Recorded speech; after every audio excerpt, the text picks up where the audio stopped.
Біздің электрондық кесте қазір керемет көрінеді. Ол басып шығаруға дайын. Принтерге жібермес бұрын тағы бір кішкентай кәсіби нәрсе қосқымыз келеді. Бұл үстіңгі және төменгі колон титулдар. Бұрын колон титул қосу өте қиын болатын, бірақ Excel жаңа нұсқасында бұл өте қарапайым. Сіз дәл жоғарғы жағында добавить верхний колон титул деген сөзді байқайсыз. Мен оның үстіне апарған кезде мен 3 тақырып бөлімі бар екенін байқаймын.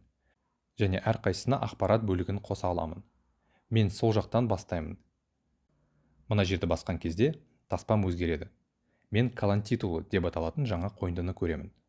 Оны бассаңыз, сонда сіз деректеме қосуға көмектесетін барлық құралдарды көресіз. Маған ұнайтын бірінші нәрсе бет нөмірі. Мен бет нөмірін екі себеппен қолмен тергім келмейді. Біріншіден, осы деректемеге енгізген кез келген нәрсе әр бетте бірдей болып қайталанады. Сондай-ақ мен оны тере алсам да, барлық 56 бетті қолмен тергім келмейді. Жақсы жаңалық, бізге қолмен теру қажет емес. Колон титулы ішіндегі сол жақта номер страницы деп аталатын қосымша бар. Егер мен бір рет бассам, ол сәл оғаш көрінетін кодты қосады. Бірақ бұл Excel бағдарламасына бет нөмірін қою деп атайтын код. Қандай болатынын көру үшін жай ғана басқа ұяшықты басыңыз. Бұл бізде керемет көрінді. Мен бұл туралы тағы ойланып, және жұмыс кітабында қанша бет бар екенін көруді өте пайдалы деп шештім. Сонымен мен 56 беттің бірінші беті, немесе 56 беттің екінші беті деп көрсетілгенін қалаймын. Енді мен осы жерге қайта басамын, келесі жай ғана бос орын, содан кейін мына белгішені теріп, содан кейін басқа бос орын теріп, число страниц, беттер саны түймесін басамын. Бұл маған осы жұмыс парағындағы беттердің жалпы санын береді. Содан кейін мен басқа ұяшықты басамын, сонда бізде 56-ның біріншісі деп көрсетеді. Ортаңғы бөлімде мен компанияның логотипін қосқым келеді деп шештім. Сіз өзіңізге ұнайтын кез келген суретті қоса аласыз, бірақ алдымен оның осы парақшаға сиятындай өңделгеніне көз жеткізіңіз. Өйткені ол қосылғаннан кейін суретті өңдей алмайсыз. Енді суретті қосу үшін біз ортаңғысын басамыз. Келесі рисунок түймесін басамыз.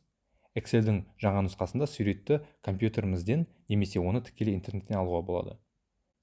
Бізде компанияның логотипі компьютерде сақталған. Сондықтан мен обзор шолуды басып, мына логотипті 2 рет басамын. Содан кейін мен келесі жолағымды басамын, сонда менің логотипім пайда болады. Соңғы бөлімде мен ағымдағы күнді көргім келеді. Тағы да мен оны тергім келмейді, себебі күн өзгерген кезде жаңартылғанын қалаймын. Егер мен колон титулы құралдарына келсем, текущее время, ағымдағы күн опциясы бар. Сонымен мен оны басамын. Бір сәтке келесі ұяшықты басыңыз. Енді бұл тақырып өте жақсы көрінеді. Сіз әрине төменгі колон титулға ақпаратты қоса аласыз. Мұнда сізде төменгі деректемеге жеткенше төмен жылжуға болады. Немесе перейти к нижнему колон титулу. Төменгі деректемеге өту түймесін бассаңыз да болады.